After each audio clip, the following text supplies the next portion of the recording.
Hey, Rebels, Welcome to Deeply Disturbing Things. the podcast. I'm Macy, And I'm Naomi. and we're two anxious counselors who like to talk about deeply disturbing things. We believe laughter is the best medicine. Yes, we do that, and Cheers. talking a lot, and maybe a little wine now maybe and a then. little wine. Yeah, that does it though. Hey, you. Hey, How's it going? it's going well. I see you got some creepy shit on the table, so thanks for that. Well, what I would love to do one day is have like a little back table where we had like little things. A back table? You mean like that shows behind us because we have like our deconstructed Furby because we did a Furby episode. in your spider thing. And the pet rock. Well, you know what? Yeah, we can make a virtual one too. But I don't have a back table. Yeah, we could do a virtual one. There's already a lot happening in this very tiny bedroom of mine. Yes, like us in general, being in here. And it's not a big room No. either. Off screen, just to the right, is a whole bunch of laundry. So I had a deeply disturbing instance where I woke up to my cat's paw smacking me in the eye, like right here, and I got scratched all around my eye, and I went to the bathroom. I was bleeding. And why was your cat kicking your ass in the middle of the night? Did you forget to change the litter box? No, I think it's because like I usually play like a game, which is stupid now in hindsight, where like I put my hand under the blanket and it chases my hand. Yeah. So I think it was just I was sleeping and I probably like fluttered my eye, and he thought that it was a game, and then a fun game to catch your eye. Smacked me in the face, and it just was horrible to wake up to though, because it was like, what's happening? Being eaten by a bear. It sounds tragic and traumatic. It was. How disturbing would you say it is? I mean, it on was the disturbometer. Not much, like maybe a 1. Oh, it's a 1. Yeah, a 1. I realized what happened pretty quickly. I still didn't enjoy it, but we need to give a shout out to yes, our we do. Facebook group in general. First member. of all, well, yes, to everybody on the well Facebook group. We You're appreciate awesome. you. You're Yes. awesome. And a shout out to VJ Martinez, who pointed out that there is water in sake. So thank you for affirming my bad decisions. Encouraging us. Yeah, that's what I need. I need a little enabling. We in my honestly life. have too many people telling us what to do all the time. So it's nice to have it be constructive. It's nice to have somebody say it's okay to fast for 24 hours and then the first thing you drink is sake. I think that's totally fine. I enjoyed your sushi. It was so good. That was all I had to check in about. It's all I can remember because my trauma brain erased everything else that week after I got cat slapped. Well, I've been watching a show that is so good. I don't know how to pronounce it, though. It's spelled Pen 15. Write that on your notepad. Just write out PEN 15. Sorry. PEN 15. So what does that look like? Penis. Yeah, but I don't know if you say the show is called Penis or if you say Pen 15. I would. Somebody tell me. Penis. Okay, but it's... I even tried to make that look like a very definite one, and it still says okay, penis. Well, I've been watching this fantastic penis show. And it's these two comedian friends. They're like in their low 30s, but they're playing like 7th graders. Ooh. And doing like recreations of possible situations that they would have been in, but all the other actors are actually that age. But they're so good and so convincing. Like you forget they're adults. Like you really believe that they are 12, 13-year-olds. It sounds like Phantom Limb level stuff. Like your brain just forgets. It's so good. I've been all in. I've been binge watching into the night. Huh. And then a weird like synchronicity thing that happened since I've been immersed in this like junior high world is I just found my diary from when I was 12, almost 13. Oh man, I got boxes of those. That went, well, I have not read this since the time. Then? Wow. And it started off so like just positive, innocent, and then like 6 months would skip. And it just things just got darker and darker. And then like there was some very angry dark shit, and like wow, it like has put me in a state. Like, I haven't read all of it. Yeah. Like, some of it I'm like, ooh, I don't even want to read this. Like, I know where this is going. Especially after our Burn Your Journal episode. Yeah. Yeah. So it's very interesting. There's parts of it I probably won't read because you know what happened after. I only seem to write in those after, like, relationships explode, so then it's just like me ranting about it and like, what am I doing? And then when things are good, it's empty. So that's just how you have to read it, is like everything's fine except at those milestones.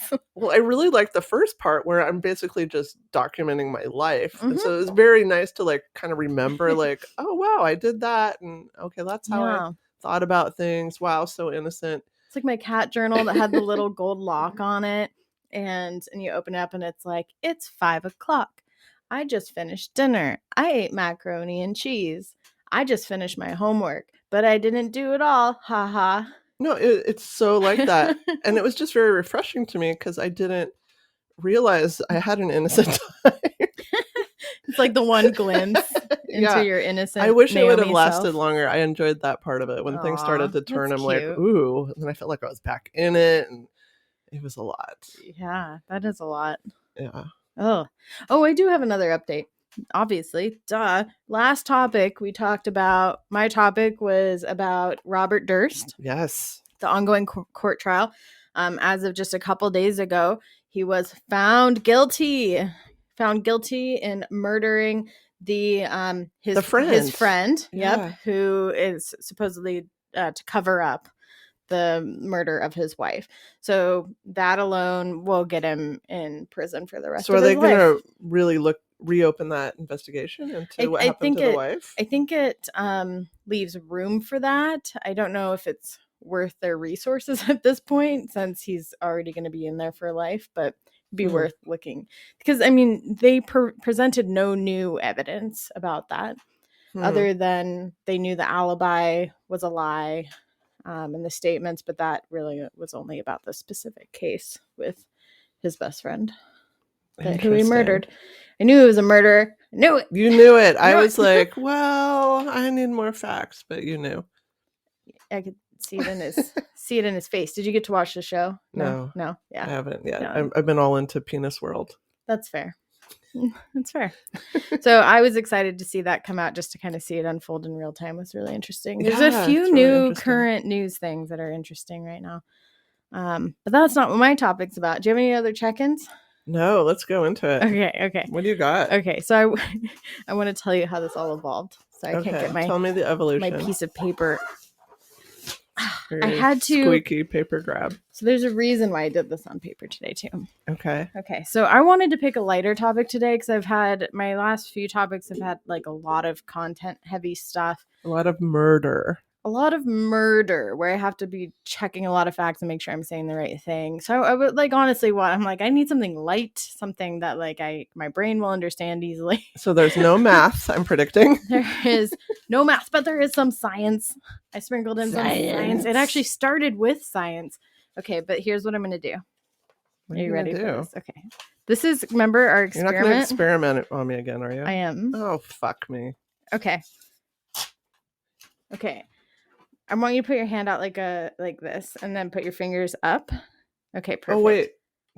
Look at my cut on my finger. What happened to your finger? Look at that cut. Put that in the camera.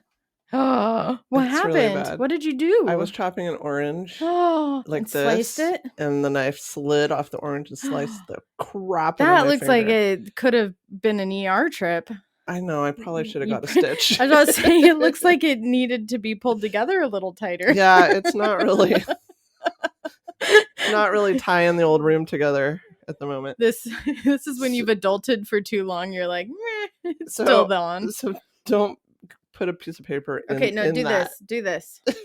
Okay. Tell me how anxious you feel. As I come closer here. I'm anxious. Yeah. Have you ever had a paper cut? Well, of course I have. Do you want a paper cut right here between your fingers? What are you moving for? I just got a cut. This is very fresh and raw to me. It's for science. I'm going to give you a paper cut. I don't between the middle of your fingers. No fucking thank you. Okay, fine. How about between the crack of your lips? No. No? You won't let me? Okay, no. fine. All right. So that's a bit proving my point for my topic today. I'm all sweaty. You're sweating now. My topic is paper cuts. This is good because I have 2 pages on paper cuts, believe it or not. Paper cuts and like stubbing your fucking toe are like the worst non-lethal pain. And I'm going to explain at least the paper cut end of this. Okay. All right. I dove into science, and then science took me into history. Right? The history of paper cuts? So I thought it was going to be a light topic, and then ended up turning into like, okay, there's more here, and it linked in with our last topic. Oh my gosh. Mm-hmm. Okay, I'd take a swig for this. Ready? Yes. This makes me anxious too. I hate getting paper cuts. Let me just say this. Like, I can picture getting them every time I've gotten them, and it makes me cringe. I hate it. You ever had a cardboard cut? I have goosebumps. Ooh, I hate cardboard. Yeah, those are almost worse because like little bits of the cardboard get in there. They are worse. Okay, so are you ready? Yes. Unless you're going to cut me. No. Okay, so we're going to start with when I looked at paper cuts, and all I wrote down was they suck. That's how I started this. Paper cuts suck. Let's see what I can find out. So our hands have what are called nociceptors, which touch and pain messages to our brain. And we have more in our hands than our arms, legs, and stomach. Face too has other ones too. So this is really just... Well, this probably goes back to that homunculus. Yeah, like don't touch... Remember how big the hand was? Yeah. So much sensory information from the hands and the lips. Absolutely. So basic in principle, like it's made to be more sensitive. So we don't touch hot stuff that will hurt us. So we don't touch sharp things that will hurt us. Right? Like kind of makes sense. So that's why it's that way. But there's this... Do you have a paper clip? I forgot. Somewhere. I need a paper clip. Oh my God. Okay. Okay. Go find a paper clip. You have to talk. Oh, okay. So what I'm going to describe, the reason why I'm having her run and get a paper clip, is this concept called 2-point discrimination. So distribution of your nerve cells are farther apart on your legs and like your back than on your hands and your face. What? No, it has to be 2 points. Give me a staple. Staple will work. Okay, so here, you get me out a staple. Okay, so 2-point discrimination. This concept is that the nerves... I've stapled myself before. The nerves on your arms and your legs and your back are farther apart than on your hands and your face. So... Say that again? Okay, I got what I needed. I'm good. This will work. Okay, so it's called 2-point... Put your headset on. All right. Bossy. 2-point discrimination. That's what it's called. So just for context, your nerve cells are farther apart on your legs and your back compared to like your face and your hands. Okay. So the actual nerves are farther apart. So if you have something like a safety pin with 2 ends or the staple with 2 ends, you're going to, on your hand, let's see here. Okay. On your hand, you're going to be more able to feel a poke. 2 points of contact. Did you feel both? No, I just felt one. Just one? Okay, turn your hand over. We're going to prove their theory wrong. Ow. Was that 1 or 2? I just feel one. Just one? Okay. Maybe something's wrong with me. No. Let's just try this way. Maybe about the spacing. Do you feel 2 points of contact? I feel one. One? Okay. It's merging into one pain. How about here? Oh, 2. 2. For sure, 2. Oh, 2 for tissue. Okay. So, and that may actually make... What does that mean? So, because your nerve cells are closer together on your hands, you're feeling the pain of both pokes versus one. So when they're farther apart, so all that means is that your pain cells, which actually makes sense. I only felt one poke. Yes, I went and got like a little blood testy thing at the doctor's last week, and she chose my ring finger, and she said, "Do you know why we choose this one?" I said, "No." She said, "Because there's actually more fat on it. So you don't feel the poke like you do in your pointer finger." So if you do this right here, yes, it's 2 razor blades that. Ooh. I used to always have to go in to get these bleeding time tests because I used to be a bad bleeder. Yeah. That's the only scar of it I have left, but I used to have them all over my arm. They'd go and cut me with razors and then just watch me bleed and time it. That's rough. It's fantastic. Okay, so on your arm, do you feel 1 or 2? 1. Okay, so that makes sense. Weird. So let's do your back. That's kind of hard to get through your dress, but here. We'll do here. 1. Okay. But clearly on my fingertips, I felt 2. 2, totally. 2, and same distance. 2 pokes. So, yeah. So that concept is just saying that your nerve endings are closer together on your hands intentionally, which fingertips make sense, right? For touching. Right. So we're more sensitive to pain. So things like anywhere in between your, like where you get sliced and slashed. Everybody at home is pulling out a staple and poking their hand right now. Or a safety pin. Gosh, talking about this makes me anxious too. Okay. So there's that part.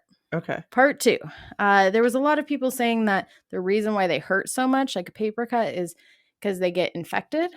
However, most scientists disagree with that. They don't think that that's actually the case. I've never had one get infected. Exactly. It would have to actually take time to get infected. So it wouldn't make sense that it hurts in the in-between. Yeah. Okay. Science. Paper is pretty sharp, but it's duller than knives and some needles. It does leave a chaotic path of destruction, though. So what looks like a thin line for what we're looking at is actually, I don't think I can pull it up, but it's like it's paper shards. It's like shards going everywhere. It is a chaotic array of material. Because it's all that pulp. Yes. It's pressed and spread. Yes. And so when it's held taut, it is actually becomes very firm and very hard to break. So when that happens, you get a very big destruction path with something that is very strong. Okay, so it actually rips and tears your skin. Did you look at a close-up of a paper cut? I did. Oh. So it rips and tears your skin versus like the knife wound you have was a laceration. So it was actually a smooth cut, which means that'll heal quicker and it will actually probably have hurt less than if you paper cutted yourself that same way. Interesting. Okay.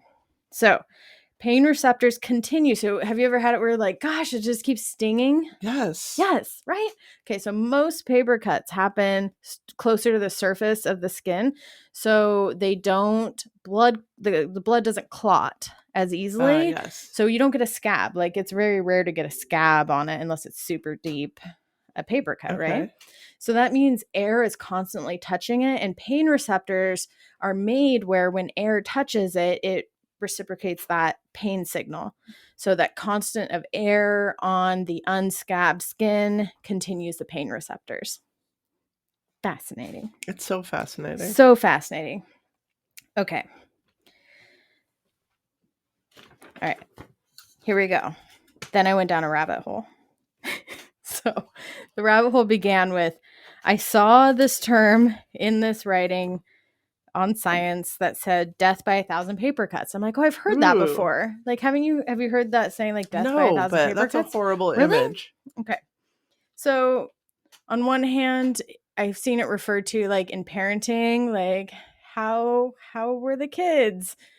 Like death by 1,000 paper cuts, like just like endless little things happening. Okay. There's also in psychology a meaning, which I didn't know this, that means like you have major negative changes that happen slowly and in many unnoticed increments, not perceived as a problem. Interesting, but it builds up. But it builds up. And then you're dead. And then you die. It doesn't say that you die, but basically it becomes so big of a problem but you didn't even notice it happening. And then you are overwhelmed. Yes. And then in 2019, Taylor Swift wrote a song called Death by 1,000 Paper Cuts. I guess I don't follow Taylor Swift as much as I should. So I just had to throw that out there because that was the only other reference.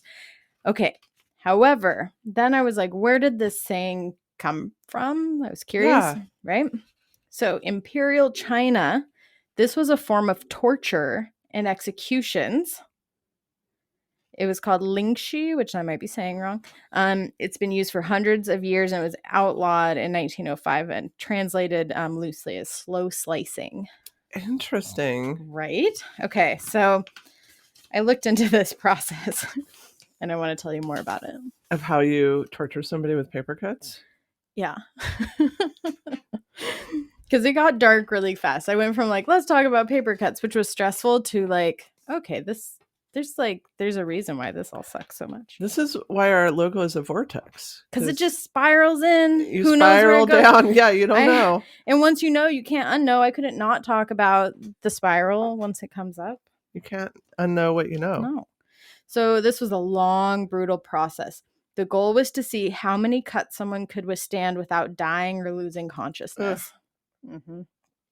They were tied to a wooden post, unable to move.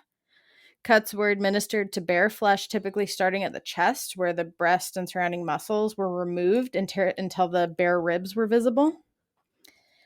Then they would move to the arms, cutting away large portions of flesh and exposing tissue. So these were like big paper cuts. Yes. This wasn't like your little half incher. No. Basically stripping flesh away. But some would do things. Oh God, in between the fingers? Yeah, so they would do like little slice. So, but it what I learned is it really, one, depends on the region for how it was done. So there was some variation per region.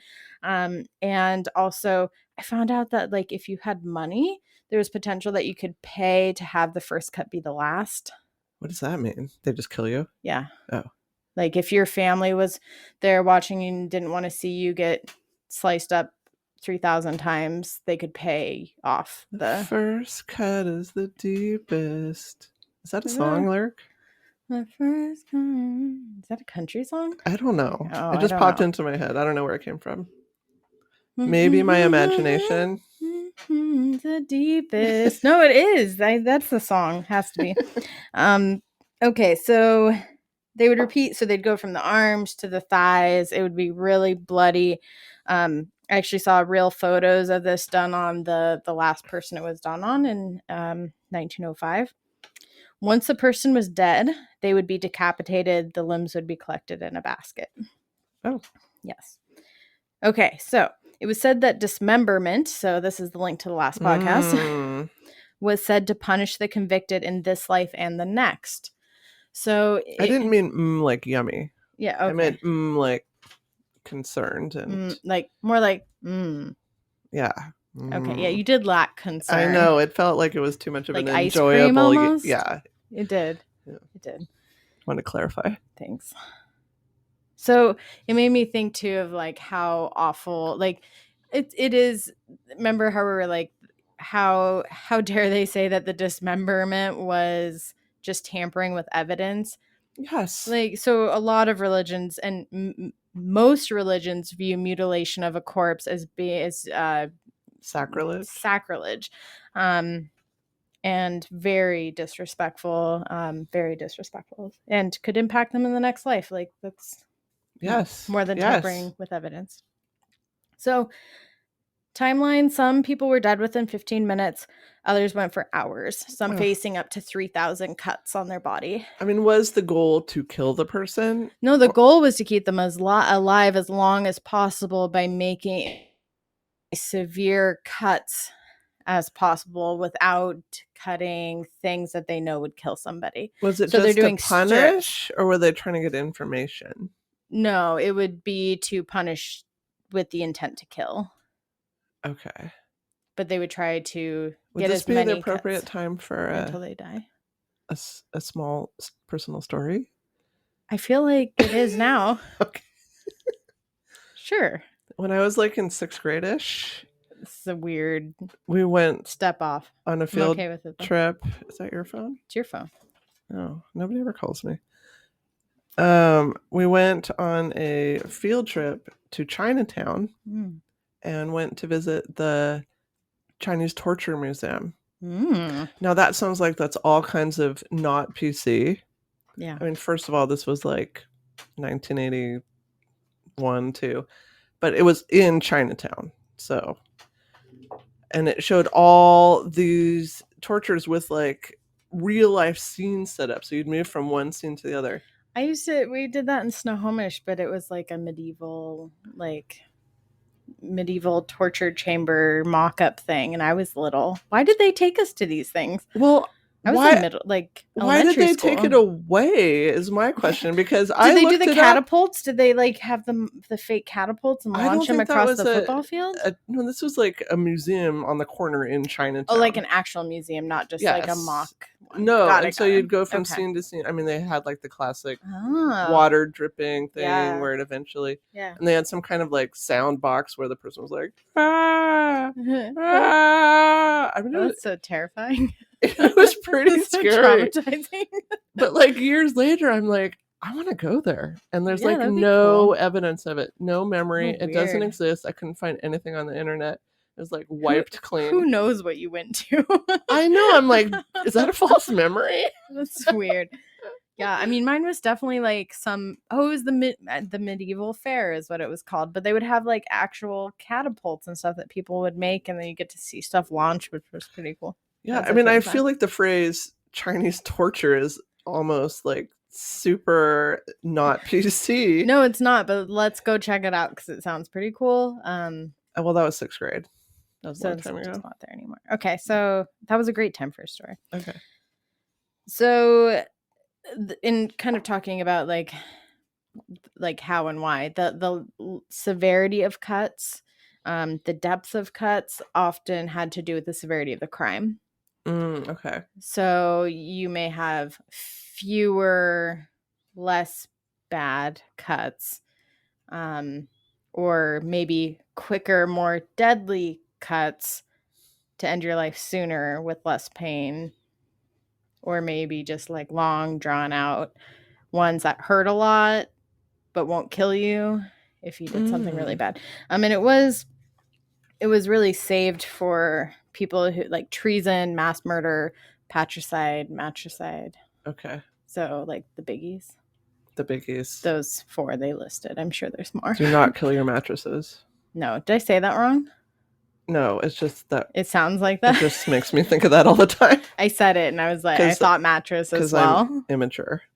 It's okay. As we've probably established. Yes. So, and most of these were done publicly. So, like in a public place with people watching you. Well, because you have rib to cage set that example. I mean, that's how you make people behave. Yeah, and it was called. Oh, I forgot to say what it was called. It's called. No, I said that. Lingxi. So okay. Execution. There was the last execution of. I'm going to say this wrong. Fu Chuli was captured on film in 1905 after he murdered his master, who was a Mongolian prince. This was the last known execution, and it was actually outlawed 2 weeks after it happened. Oh. Yeah, and those are the ones that I actually did find timing. Pictures of on the internet, and they're pretty horrible. Like, he died. It was bad. I had no idea they tortured people with paper cuts. Well, I mean, I'm sure they used a knife, but that's where the term death by 1,000 paper cuts comes from. Though. Now we know. The more you know. And I still hate paper cuts. And I hate them even more now when I picture...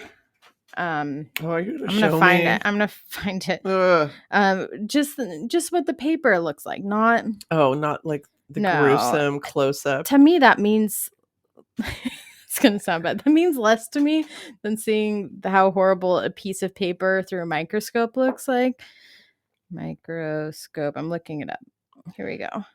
So why does a paper cut heal slower than a knife cut? Because it's open to the air and blood isn't getting in it to clot. Because it's so shallow? Yes. Oh, and do you see that? What is it? Why don't you have your glasses on? Put your glasses on. It looks like Put your glasses on. Storm.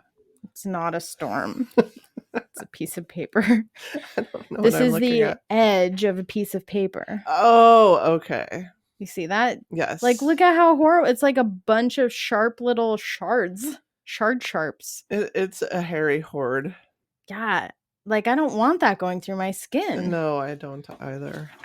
Hold on. I missed part that I wanted to say. Where is it? Oh, yeah. So the other reason for the irritation, because of the wood pulp And a lot of paper is chemically coated. The fibers are chemically coated. And there's other additives like chalk that make paper easier to write on. And so those irritants also bother the skin during that healing process. The next time I get a paper cut, I'm going to be like, Macy, curse you. Curse you. Don't curse me. No, I there can be really, consequences. No, I wouldn't. Yeah, don't use that lightly. I'm scared now. No, I should never say Macy curse you. No, you just did it.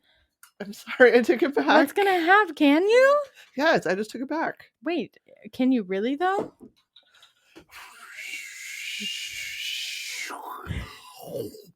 Did you just eat your own curse? I ate my own words.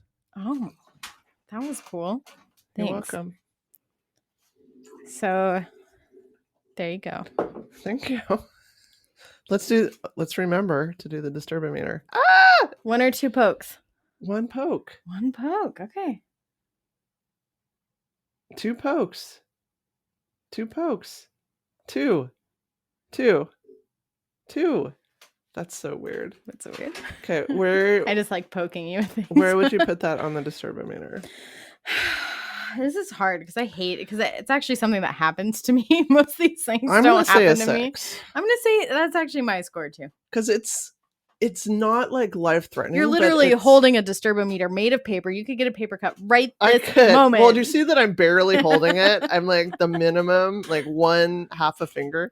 You're gonna be scared. I think now. It's psychologically but very could you disturbing. imagine how cardboard? That's like 10 times that amount. I get that all the time. It's those fucking Amazon packages.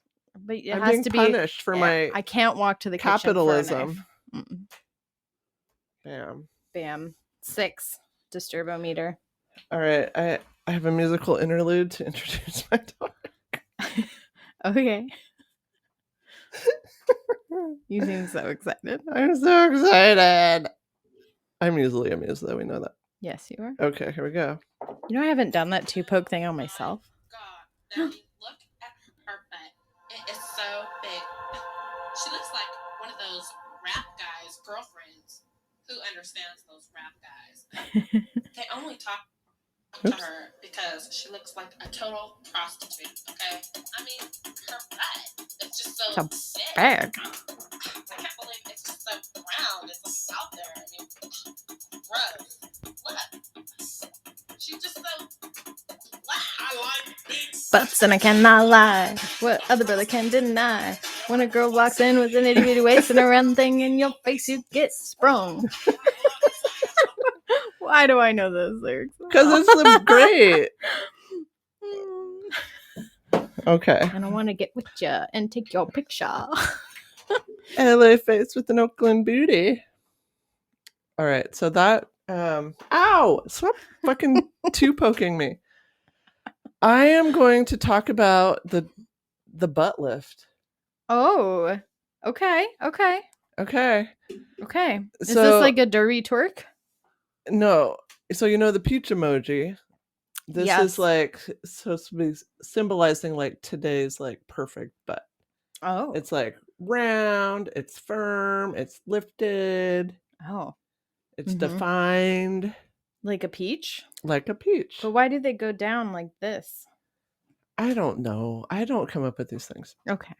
So my main article that I wanted to cite was a Guardian article by Sophie Elmhurst, but I used lots of other sources. Stop looking at my thing. I didn't look at you the whole time. I was sitting there scooching my chair forward. You're so paranoid. You saw me look at the one peach picture 2 minutes ago. Okay. So the Brazilian butt lift, or BBL, is the fastest growing cosmetic surgery in the world. Not to be confused with BDL. No, that's different. Yes. Despite the mounting number of deaths resulting from the procedure. What? We got butt deaths?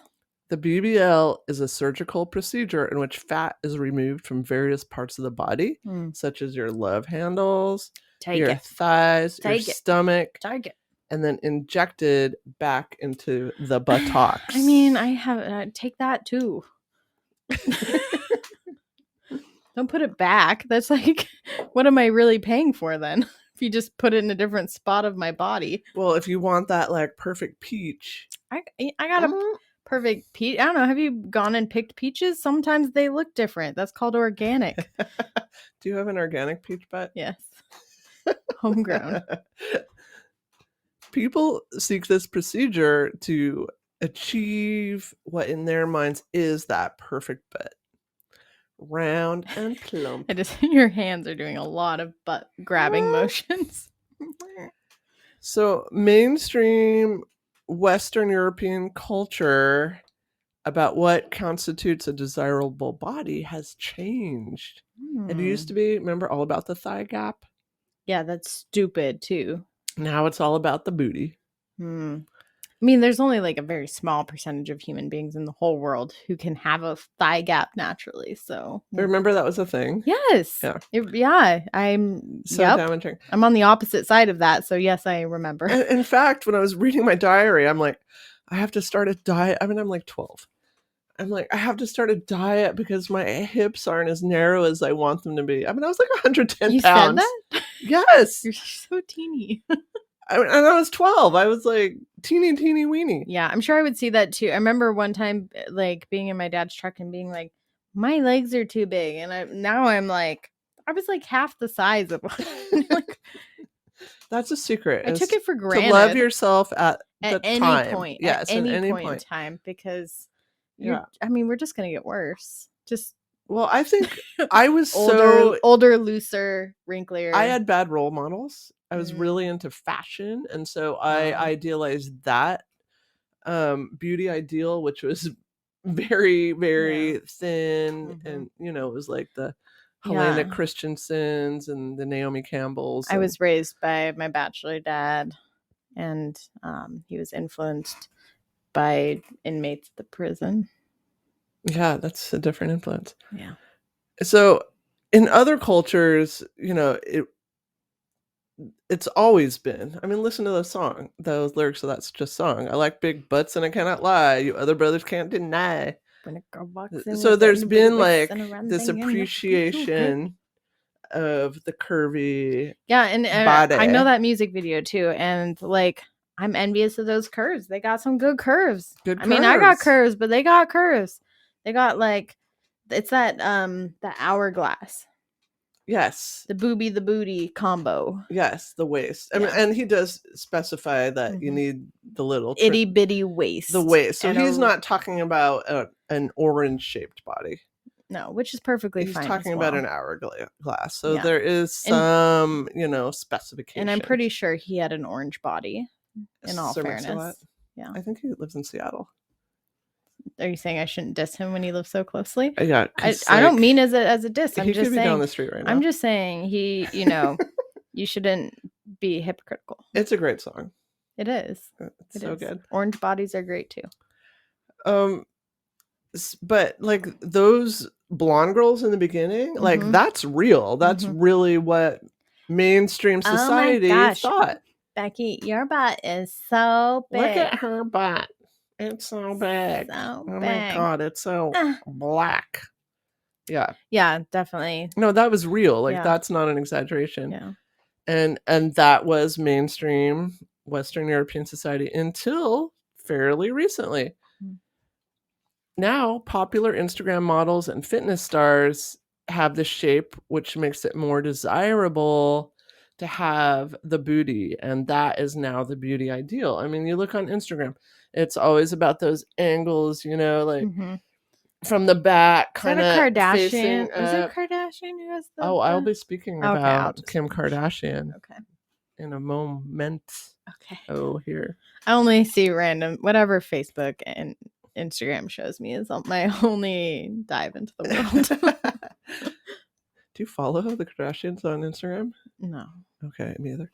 No, it's probably comes up on my feed randomly when I'm watching like The Voice or things like clips like that on Facebook.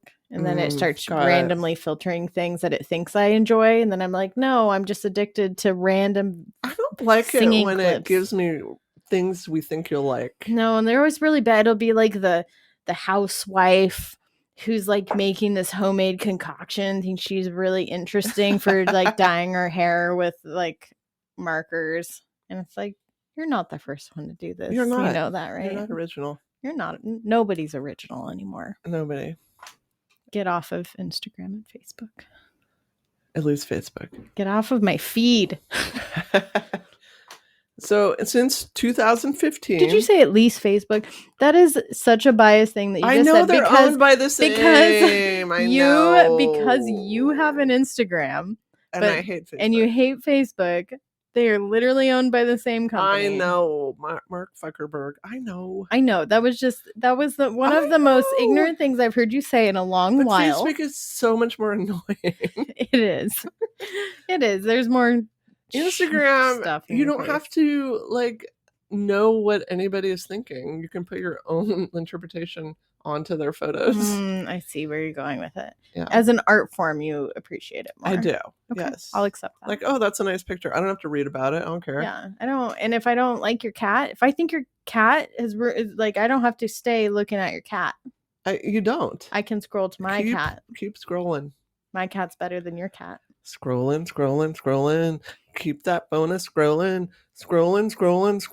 You really need to stop whatever that is, because you have it wrong. There's something about rawhide in it. Rawhide. I think there's a whip. Get him up, girl. Oh my God, I should stop. Okay. Sometimes I forget we're like not just talking to each other. That's one of those moments. I can't wait to listen to it later. Keep going. What was I saying? Since 2015, the number of butt lips.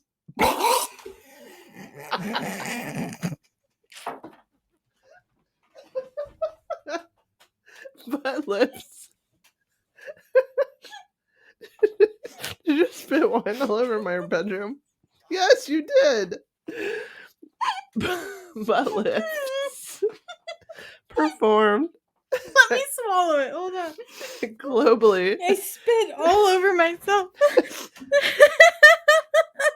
There's been 77% more butt lifts. Let's just say that. You definitely said. I said butt lips. I'm sorry. You could just rip wine into my eyes now. Did it come out your nose? It came out everywhere. My dress is all wet. Oh my God. I'm crying now. And I actually put on mascara today. That was so great. Why did I do that? I didn't even hit my thinking brain. I didn't even go, she said butt lips. I was just instant. No, so immature. So immature. I know, right? I am so immature too. Look how red my face got. I think it's okay to be immature. Cheers. I mean, what's so great about being mature? Like, why is that? That's kind of a running theme with with your show that you're watching and the diaries and me spitting wine. Have I regressed? I don't know. Am I 12? I'm just saying that, being an adult's overrated. I agree. Why lean into it? I'm not. I'm leaning away. Get away, adult. We'll be like that in the grave, our hands stuck up. Stay away. It's all work and, budgets. I hate it. Okay, so who started this trend? We can look to celebrities such as J-Lo, Nicki Minaj, and Kim Kardashian. Mm-hmm.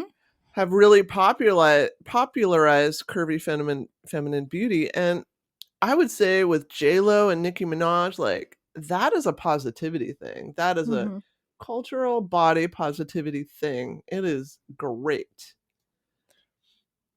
I don't know much about them specifically for why that would be that. Can you explain to me? Well, I think I'm just speculating. Okay. But I think they're natural. Okay.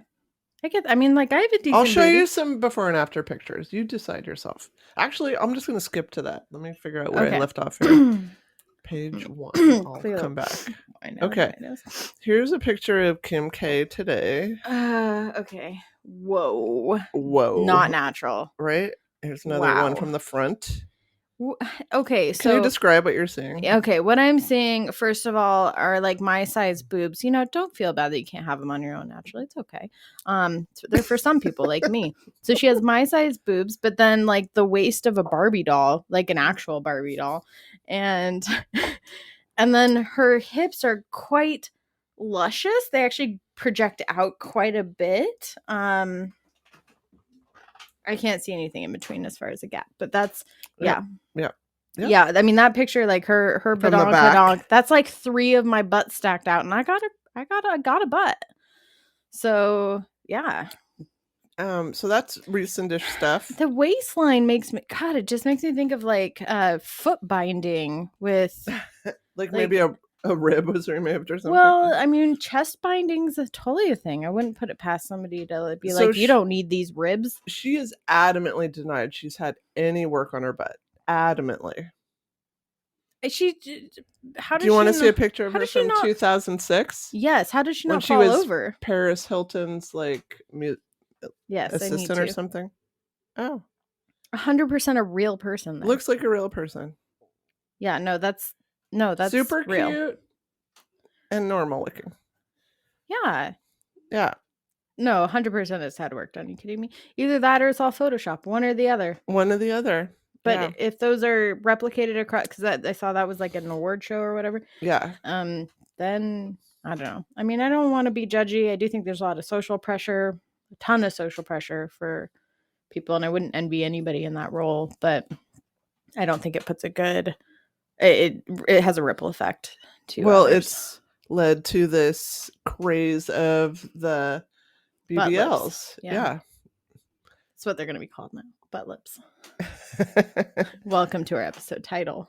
Butt lips, yes. Write it down in the notebook.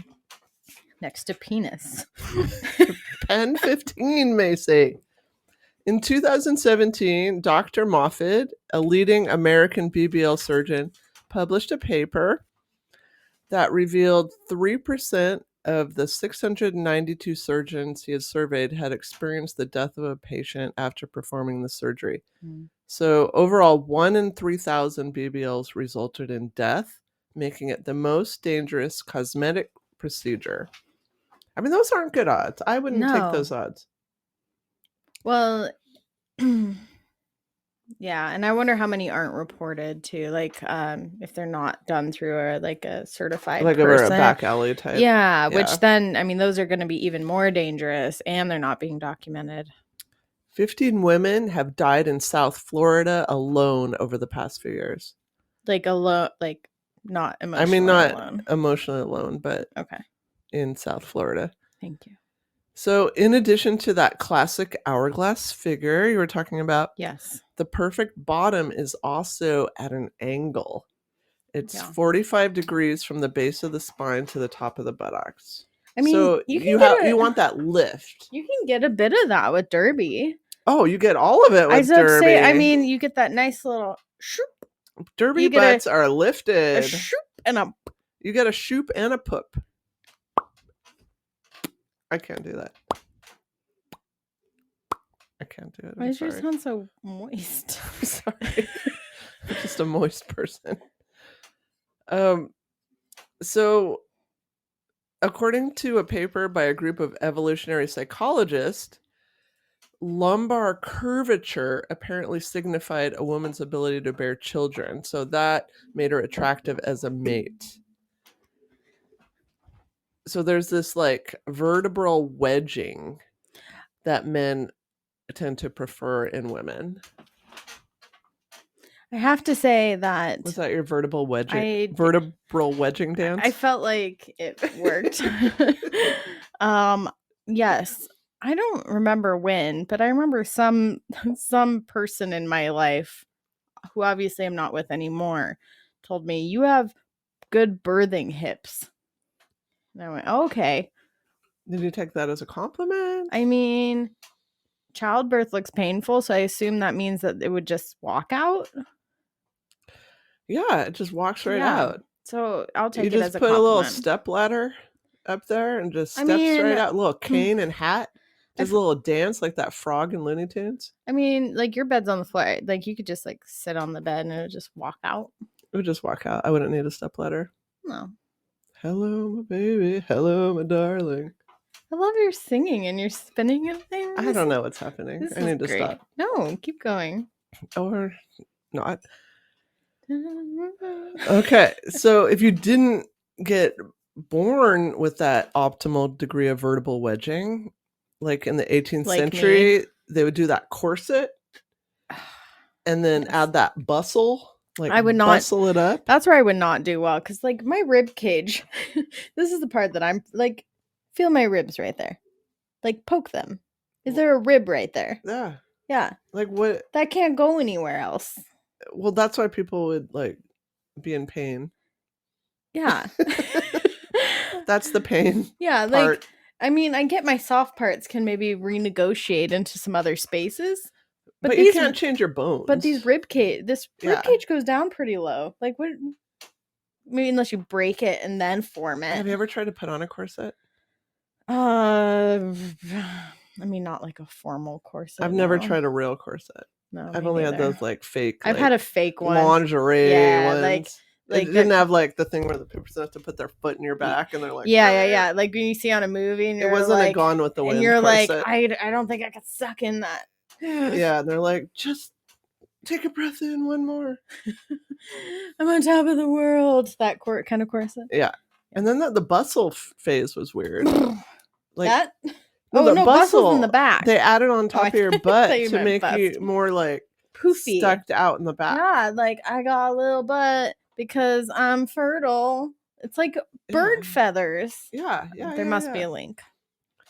So now you can like buy padded stuff or create homemade inserts. You know, drag queens, they make padding. Yeah. They pad to make hips and ass. Some of the best fashionistas. And you can have also implants or fillers injected, or you can have fat injections, which fulfills two things at once, kills two birds with one stone, as they say. So you can remove fat from places you don't want it and put it where you do want it.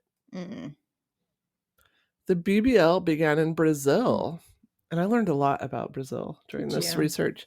Yes, this is the birthplace of aesthetic surgery and the myth of that naturally like perky ass. Like it came like the Brazilian butt. I've seen workout videos from the 90s from my stepmom. See, it's all coming together. Brazilian butt on VHS. Yes. There was like 1, 2, 3. And I think that's where it ended before. I don't know. She might have died from butt And I'm wondering if the Brazilian wax like comes from the same world. Is that, which one is that? That's where they rip it all off. Oh, it's all gone. It's all gone. But it's all ripped. It's ripped out. It just comes back. Like I wouldn't want to rip it. I've heard it's very painful. Yeah. That's some sturdy hairs. So yeah. I learned. Did that throw you off? Sorry. I learned. Yeah. I was like thinking of pubic hairs growing back all of a sudden. I'm like, they're real stiff and wiry, aren't they? Like that. Yeah. I wouldn't want to do that on the regular. Yeah. So research says that wanting that look really depended on class and race of the women. So if the women were rich and white, they would say, I want the body of a European supermodel. Back in the day, but that's changed now. Because got it. So it was like, oh, European women naturally have that. Yeah, so it wasn't every Brazilian woman wanted that look. It really depended. And so the BBL was pioneered by the Brazilian doctor Ivo Patangai.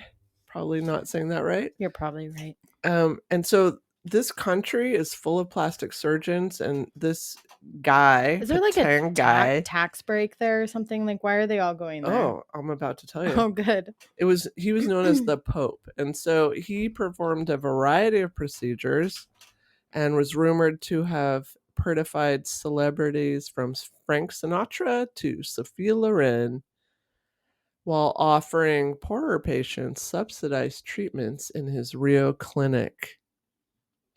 He believed beauty was a human right, though he recognized that its pursuit could be a troubling process.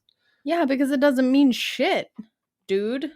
Quote, the most important thing is to have a good ego. And then you don't need an operation, end quote. Said Freud. So here's the thing. Is he talking about self-confidence? Yeah. Okay. In Brazil, plastic surgery is not considered cosmetic. And so their version of Medicaid covers it. So everybody can get cosmetic surgeries. Okay. I mean, do you hear a helicopter going over? I do. I'm a little nervous. You had a lot of activity outside. There was a lot of activity. I have to say, if this is where shit went down, I'd rather be here. You know, we have a basement. We can go down there. I don't know why. You also have a coffin. I feel like we could hide evidence. If we can figure it out. I have some throwing stars down there. And Victorian burnt boots. That's right. We have Pet Rock. That's right. He attacks people for us. So Brazilian surgeons are known worldwide for producing new techniques, but it may be because they have low-income bodies to practice on. So Rude. That's the dark side. Rude. I do not like the statement low-income bodies, first of all. That was not my quote. Yeah, I know. My income status does not relate to my body. I can be low income, and here's my body. That was anthropologist Alvaro Gerins' quote. You're a rude person. Author of The Biopolitics of Beauty, who examines the culture of cosmetic surgery in Brazil. Okay. Yeah, I don't appreciate that. So not everyone can achieve the Kardashian body. No, because I'm 5'3". And her idealized body is not without its own controversies. Mm-hmm. I've seen a lot of, that's where you're on Facebook. You see lots of people posting, commenting on their, like, some people are like, you're beautiful, don't worry what other people say. And then other people will be like, this is unnatural and it's actually ugly. Well, it appears to want to be an idealized version of a black woman's bottom. Yeah. And she is not Armenian American woman who is always denied having surgery, has been accused of blackfishing. Agreed. Which is mimicking and appropriating. Even look at that picture. Black culture. Look at that picture. To enhance her brand. So like the black glove, like this reminds me of maybe like 40s, 50s, maybe black singer in a club, like a female, like even the hairstyle. She's totally mimicking another culture for likes. Yep. So she's made an empire on appropriating blackness and selling it to all types of people, including black people. So that's a quote from Alicia Gaines, professor of English at Florida State University and the author of Black for a Day, White Fantasies of Race and Empathy. Why is that not porn with her whole butt out, by the way? It's probably considered art. And culture, but it's all oiled and greasy like a porno. It's very oiled and greasy. I would slide right off to that shit. You could run into be the best slip and slide. Could you imagine, like, if you went off the top, like it would be like the water slide. Verrucht. We'd be decapitated on that shit. This is bad. This is so bad. Okay. Oh, wow. So aesthetic surgery has always been inseparable from the politics of race. So that Gaines person I was just mentioning traces the fetishization of black women's bottoms. Oh, you hear the helicopter keep going over? They're looking for someone. Should we lock your door, this one? Well, the front and back are already locked. Are you sure? This is not unusual in my neighborhood. Okay. So the fetishization of black women's bottoms can be traced back to the toxic legacy of slavery and colonialism. Is this a good time for a story? Yeah. You have a story about slavery and colonialism? No, but about bottoms. So it took me a very long time to feel comfortable saying that word in front of my dad because I was raised by my dad. So I said bottom probably until I was at least 13. Instead of what? Like butt. Oh, butt was like bad. Yeah, until I was like in high school, and I probably still felt uncomfortable saying butt versus bottom. Okay. Yeah, there you go.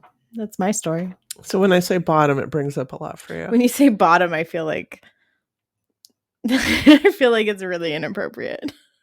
For some reason. It makes me think of sex, but bottom does? That's just me being ew. Gross. Hypersexualized. Yeah, I think bottom, and I think like a child talking to their parents. That's why like it feels weird. It feels like you're talking at a younger age than most would. Got it. Can we say never mind. Okay. Sorry, my wine almost talked for me. Go ahead. Let's rein that back. So this fetishization can be traced back specifically to the case of Saartjie Bottom, a South African woman who was brought to London in 1810 by a British doctor and exhibited in Piccadilly and then around the country as the Hottentot Phoenix. Crowds would pay to examine her body and her buttocks in particular. So it's that negative stereotype of the African American woman's body, like making it negative. Well, and I definitely like through the ages, there's been like I would say that the very like slim, what was that? The 70s? I don't know. This is before me when it was like thin chest, thin bottom. I think that 70s, early 70s. I think it started probably in the 60s. 60s, because like 50s was still Twiggy, more voluptuous. Twiggy was like the supermodel. Yeah, at the time. I think it started in the 60s. Okay. Yeah, and then so it's like this very I could thin. be wrong. I watch a lot of America's Next Top Model. I won't lie. Apparently. So I've heard keywords, just keywords. It's also what my dad taught me how to talk to other women is listen to keywords and repeat them back. Just women? No, this is women. Oh, got it. Yeah. So you can show that you've been listening. Oh, I like to be listened to, so I guess that's good advice.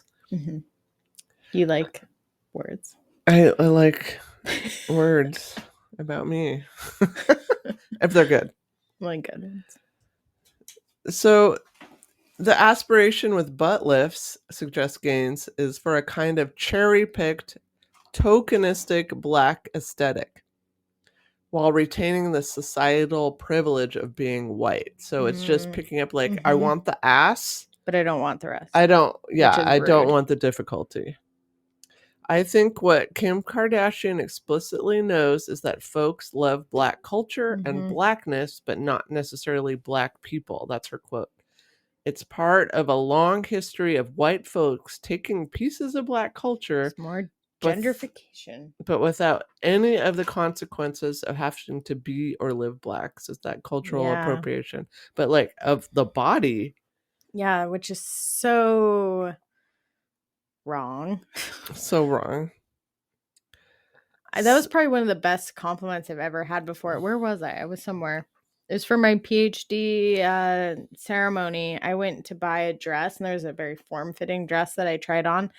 And there was a black woman there, and she came up to me and she goes, "You must date a black guy, don't you?" And I was like, "What?" She goes, "That butt." Ooh, and I was like, got back. And I was like, "What?"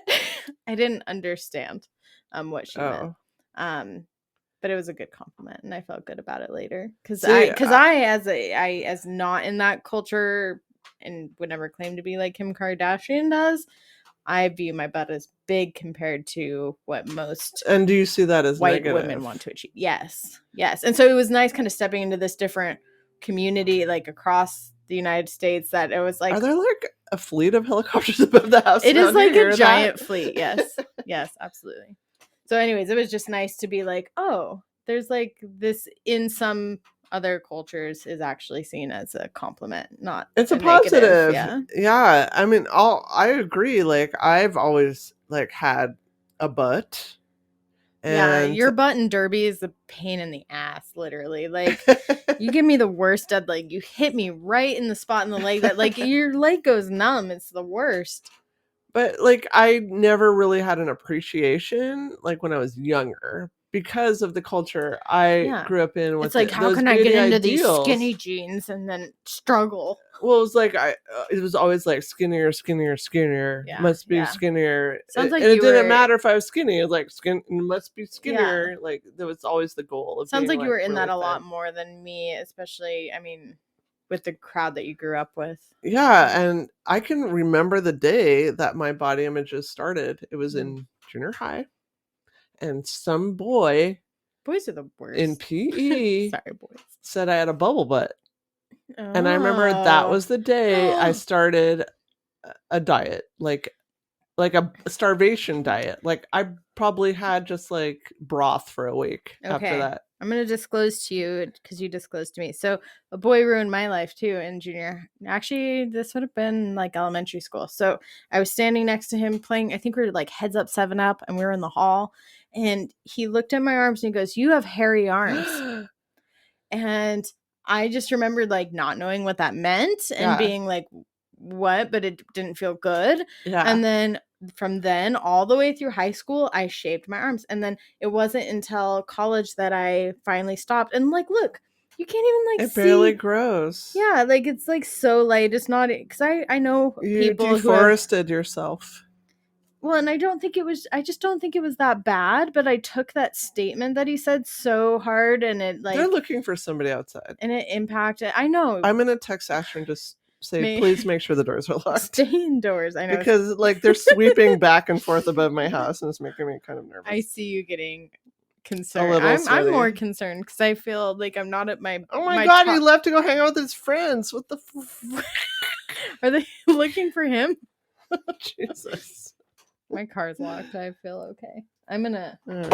I'm pretty sure the doors were locked. I locked unless door when he left. We are locked in the podcast room. If something, if this is, you can lock that door. I did. I locked. Oh, you did. We're locked. Okay, we're locked. If Fallout happens, we're gonna report on it live here. We will switch to live. Damn it! I got rid of my golf club.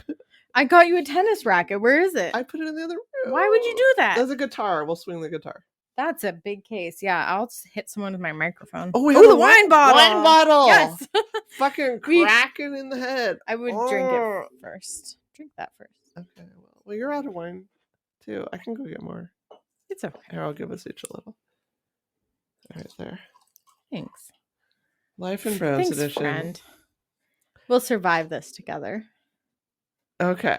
This time. So, a plastic surgeon in the UK said that around half the inquiries she receives about BBLs are from Black women. She said they feel ugly not having the curve of the back and that notion of the idealized bottom. Well, and that sucks too, because then it's associated with that culture, and then they're like, well, but I don't have that because not all butts look the same. Yes. So it's also just a generalization that Black people have big butts, and that's not. I know that's not true. Like, I know people who don't. Everybody.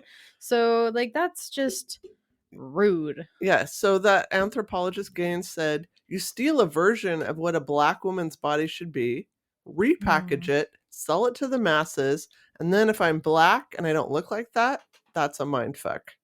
And I love that an anthropologist uses the word mindfuck. It's a science term. I like you, Gaines. I don't know you, but I like you. We get mindfucked all the time. And here's a link to one of your old topics. Another of Dr. Glancy's clients, called Gemma, said that since she'd had her first BBL, her job as a model had become significantly easier. An old-timer of the trade, Gemma now mostly operates on OnlyFans. Ah, yeah. She used to have to strip or rub cream on her breasts to her fans, and now all she has to do is wear a vest and a pair of shorts and jiggle her new bottom in front of the camera. And she makes good money. 5,000 to 6,000 pounds a month. Wow. Okay, let's talk about the procedure. I watched a video of the procedure. It was nauseating. It was so gross. I've made mistakes looking at procedures on YouTube, and they're all gross. I had to for the research. They're all gross, and I've regretted it every time. I mean, I had to look away a lot of times. It was so gross. So Yeah. it was a video of the procedure by West End Plastic Surgery, and it was to promote their work. I mean, I have to say, if you can watch a video of this and you still want to go through with this, like, I can't relate to you. I like don't think that we'd be friends. It was so brutal and gross. It was so bad. It was so brutal. So first they give this local anesthesia,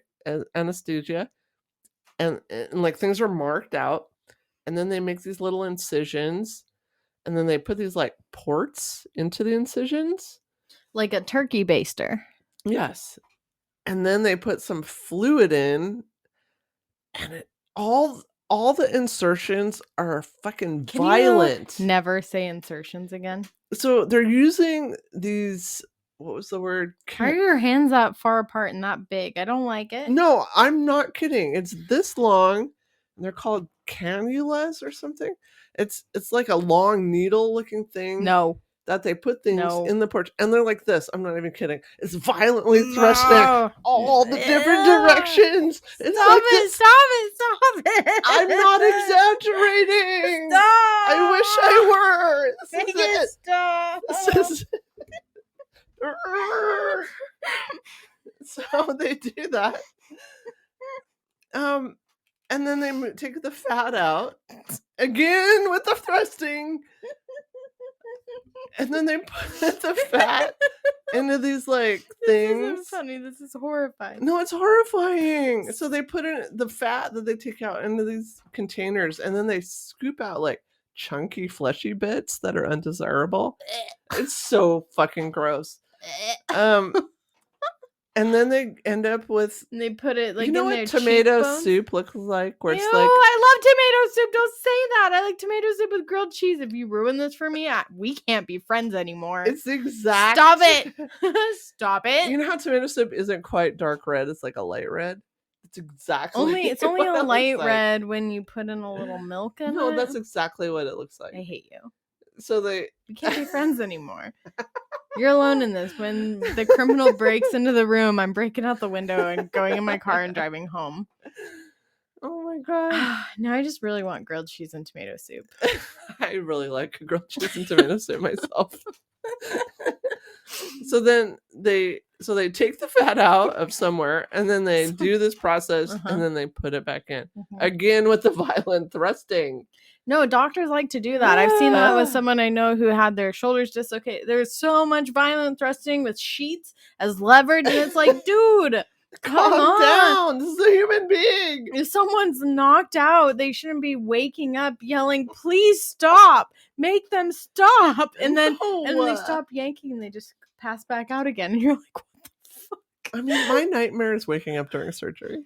Yeah, no, that's we've had that as a topic, haven't we? You talked about nightmares. You talked about locked-in syndrome. Oh yeah, it's related but not the same. Yeah, that's true. I love how you think your topics are my topics. I do, because we're like an old married couple. Like, you did this, said that. Well, for me, honestly, I mean, I probably listen to 25% of our podcasts. I want to do better at that. I really enjoy it. I listen to almost all of them because I really enjoy it when I do. They're fucking funny. I do. I laugh. I love listening to it, and I crack up. I'm like, this is great. And it's like even better just listening as a participant and not being part of it. Like, yes. It's great. I just have so much anxiety built up about hearing myself that I avoid doing it. Sometimes I think you're talking to me, though, when I'm listening to the podcast. Oh, I do too. I've talked to you. I've talked to you too. And then I'm like, oh. And it freaks me out a little bit. So then I'm just like, well, I was there, so I don't need to listen to it again. But then I hear you say things, or I hear other people say, and when I go and I post it, because I do all the editing, and so when I post it, I'll hear like something like, that's funny.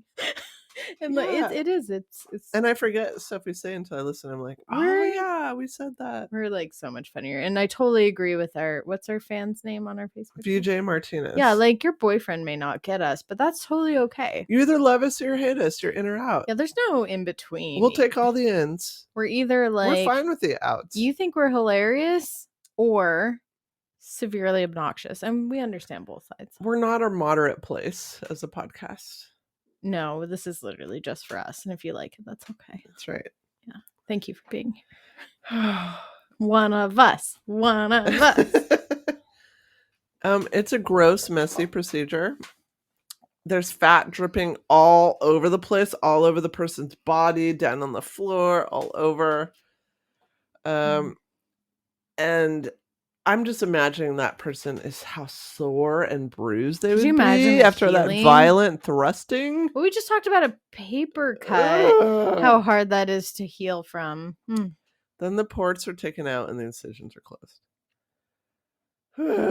So gross. Okay. And all for the socials. Like, there's no, like, for this particular surgery, it is completely cosmetic. Yes, there's no, like, health issue with not having a peachy enough ass. No. So, for the fat to stand the greatest chance of survival in the body, it has to be quickly inserted back into the buttocks. So this is part of the reason they have to, like, be really, like, thrusting. Yeah. So they have their foot on, like, a foot controlled pump, and then their hand is, like, putting the fat where it needs to be. So surgeons have described this like it's playing like a musical instrument. Well, like you're like footing and handing, and I don't like that either. No. Please don't foot and hand me. And then their other hand is like trying to find where you need a little more, like a little more here, foot, hand. To get it, like, yeah, I mean, almost like a person who makes, like, but they have to go fast. Like a person who makes pottery, perhaps? Pottery. Like with yes, it's like pottery. But you have to go super fast because the fat, like... Or it'll collapse in on itself. Well, the fat will get, like, gross and like coagulated. Funky. Like, well, it'll die. Old milk. It'll die. So that's why they're, like, vigorously, like, get that fat in there. Feel, foot, thrust. Sounds like a lot of energy. No, I'm tired already. Okay, so a patient has to wait weeks before they know what their bottom will ultimately look like. The fat takes time to settle. So Dr. Glensley from the UK has to remind her patients that at best, only about 50% of the fat takes. What does that mean? Where's the other half go? It's absorbed into the body or released in the lymphatic system. Into, like, your heart? I don't know. I mean, that doesn't sound healthy. No, not into the heart. I'll talk about it in a minute. Okay. So, like, there's guidelines in countries and places with, like, guidelines about how much fat you're supposed to put in. In the UK, it's 300 cc's per buttock, which is a little less than a can of soda. So it's per buttock.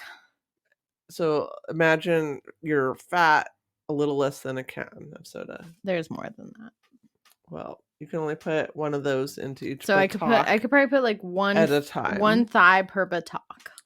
So you would have to go back if you wanted more results on the ass liftingness. Well, and that's totally how they make their money, because they're like, by the way, you can only do this much. But some people are impatient. In Turkey, the most popular tourist destination for cosmetic surgery, and the third most popular in the world after Thailand and Mexico, don't have these limits. So some surgeons may insert 1,000 cc's into a patient's buttocks, and they'll advertise this on social media, and they'll put their before and after pictures, and they lure people in.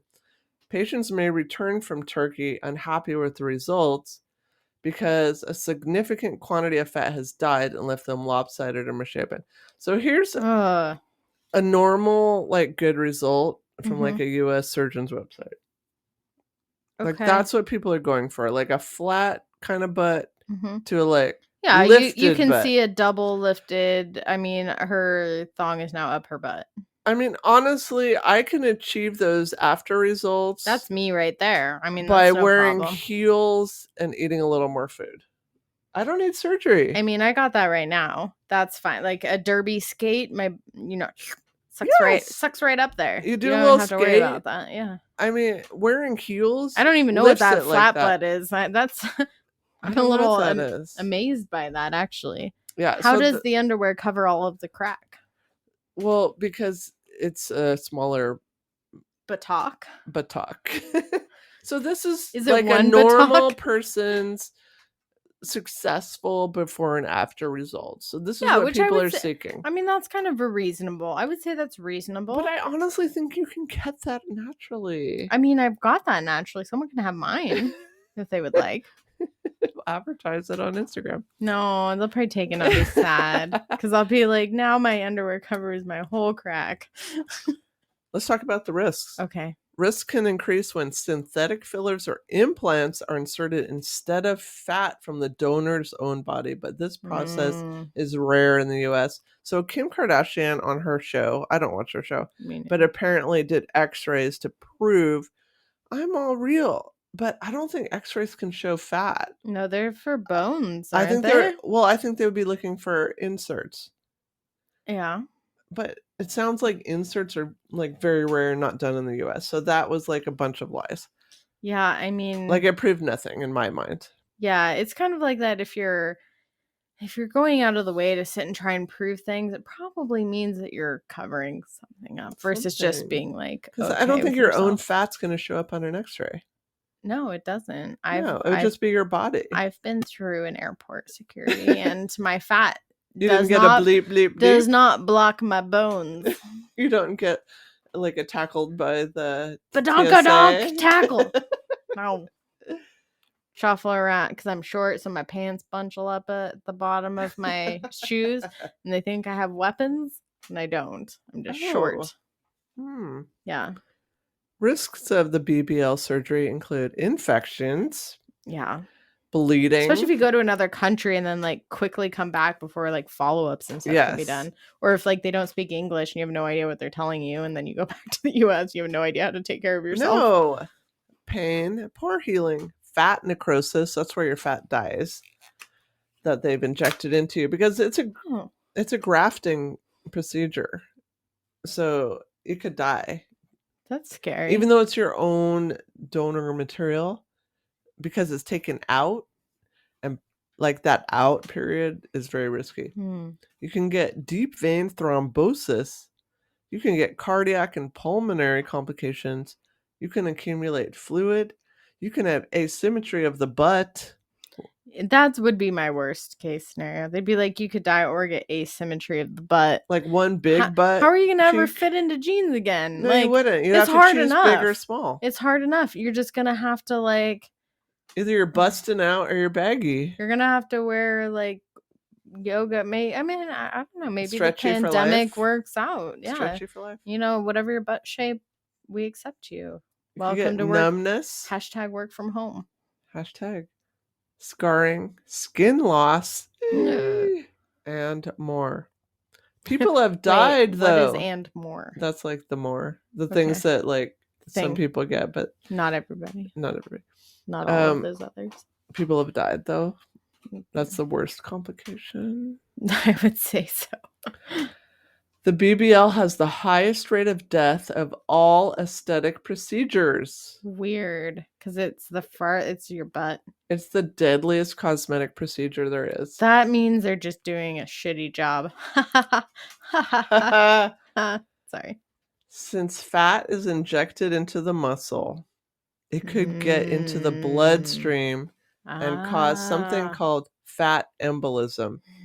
This could mean blocking oxygen to your lungs or to your brain. If you get fat into the bloodstream, you can die instantly. So you're not supposed to put the fat into the muscle. Which I could see being... With that violent, fast thrusting? Like, how are you precise? I mean, I'm sure, plastic surgeons know what they're doing, but it just seems... Like, scary. You have to be so surface with it. Don't do that motion with your hand. And you're going so fast.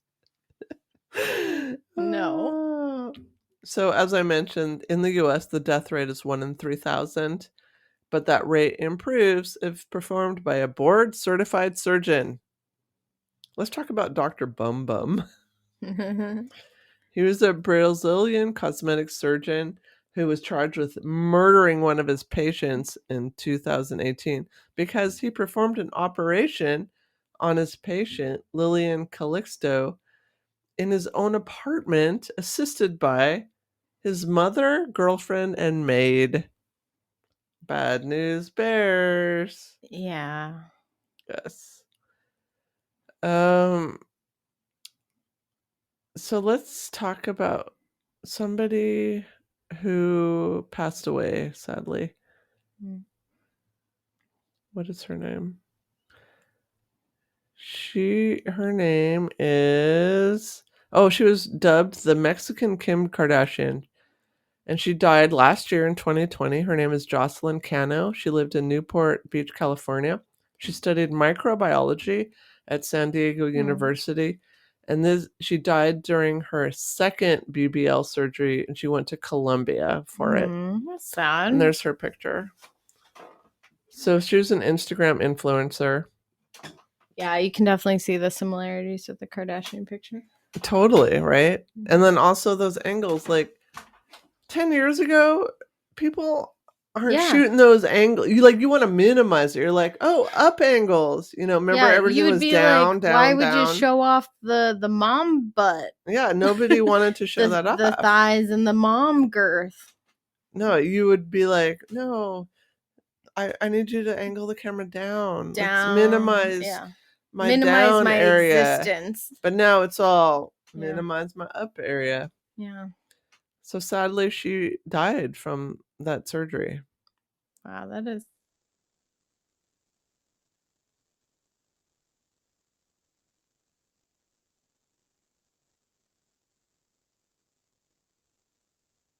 New connections with the body. The fat has to revascularize. Everything's connected. Yes. So you can't sit for 2 weeks. So you get like a special pillow. You can't run around. So you can't sit or run. Or those new connections won't form because it has to graft. It's actually regrafting. And even if things seem to be fine for years, as we get older, our skin gets looser and is likely not going to be able to hold the fat in place. Oh, it's going to be like oatmeal. Yes. Ew. So since this is a new procedure, they don't really know what it's going to look like in 20 years. I mean, I can picture it. Like everything could drip down into your legs. It's going to be a bunch of oatmeal ass. Well, it could all go down into your knees. Lower legs. Like you could have really big lower legs and then like a flat. Did you do research on that, or is that? No, this is my hypothesis. Okay, to have the fat lower legs. Flat, like fat, like it can migrate in the body. Yeah, and like walking, it's and constantly going down. Gravity. Yeah, I haven't heard the helicopter in a while. I'm pretty sure they got whoever. Or they gave up. Yeah. Yeah. Or they're in the house hiding successfully. No, I feel less secure than knowing that Asher had left. I thought he was upstairs monitoring. Months after surgery, holes can form in your butt. Wait, more than the normal ones? Extra holes. More than one. More than one. Okay. And it can start leaking fat. Wait, so, okay, I need to restate this. Additional holes. Yeah, not your butthole. Additional holes can form on the bottom. On the bottom. And then the fat can start leaking out. Okay. I mean, that's Is there terrible. any like fetishishness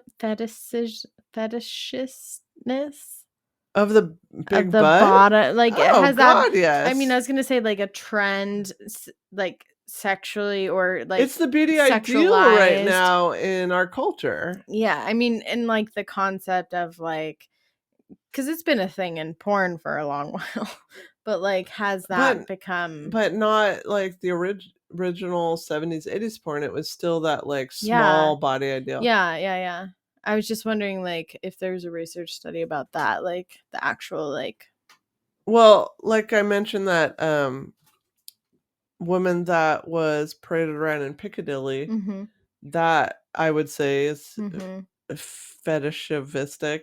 Yeah. Is that the word? I have no idea.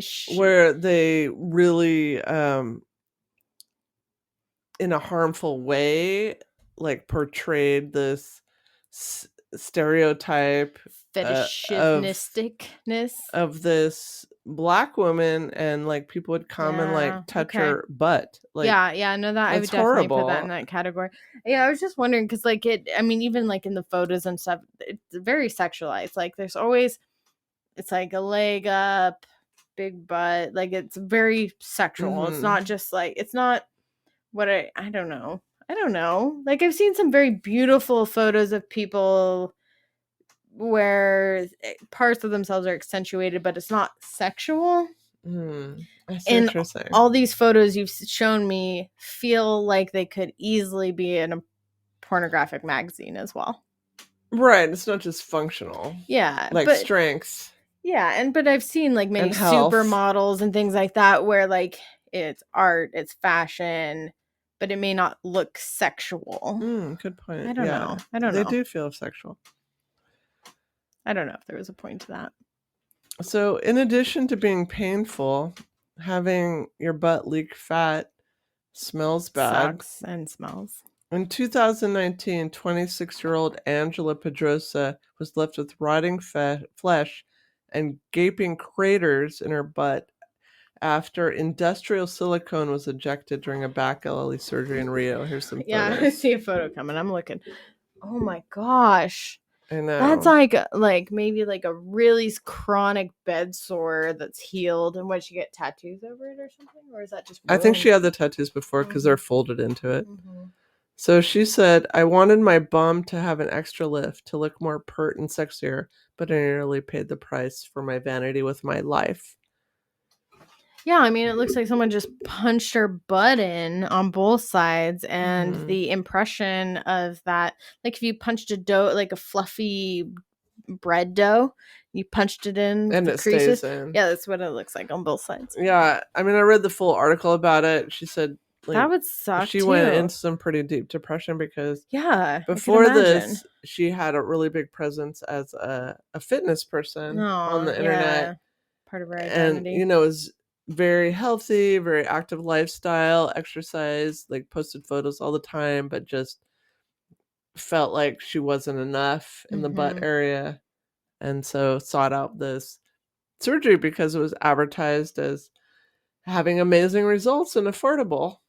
It's so awful. It's so awful because it's such an easy catch for people. It preys on people's vanity, people's need to please others, which I think is very normal. Like Kim Kardashian getting so much attention for the ass. Yeah. And then you feel like, well... She also has like some of the best medical care, I'm sure, compared to most. Like, do I matter if I don't have that ass? Like, I think that's a question that some people have. Even if I poke you with staples. No, I'm okay with it, but I'm like trying to embody. All bottoms matter. All bottoms matter. So here's my advice. Never go with a cheap surgeon option. With like literally anything, honestly. There are amazing doctors all over the world. However, in the US, we do have this board certified process. And that whole point is to make sure they adhere to certain standards.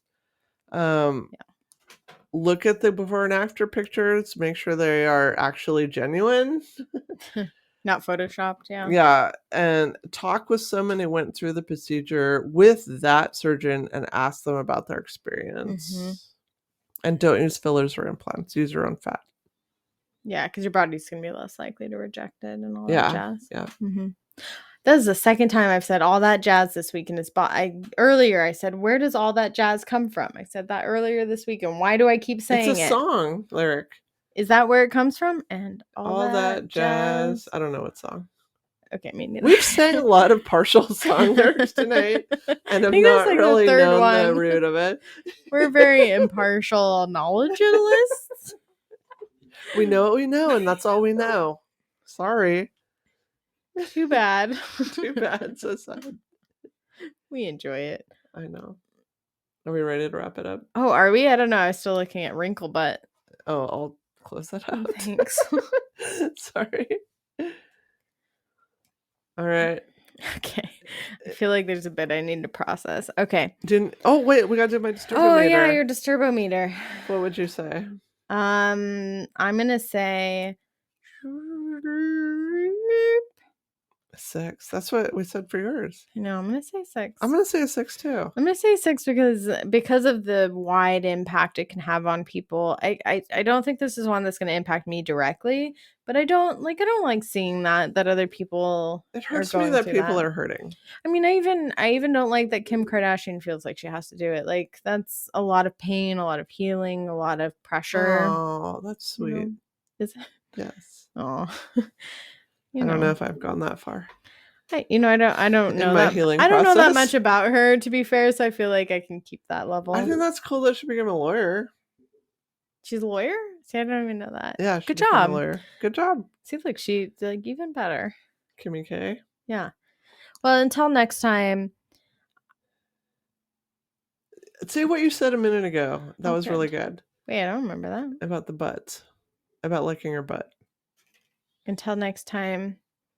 You gotta remember like your bottom? You gotta remember what you said. No, I can't remember. Until next time, you get what you pay for. Is that what I said? No, that's what I just said. What did I say? I don't know. It's beautiful. Why did you reference something? You don't remember it either. Well, I don't remember the exact quote. I don't want to misquote you. Well, then why do you want to point me to something you don't remember? Oh, all butts matter, I think you said. Oh, okay. Until next time, all butts matter. Yes, they do.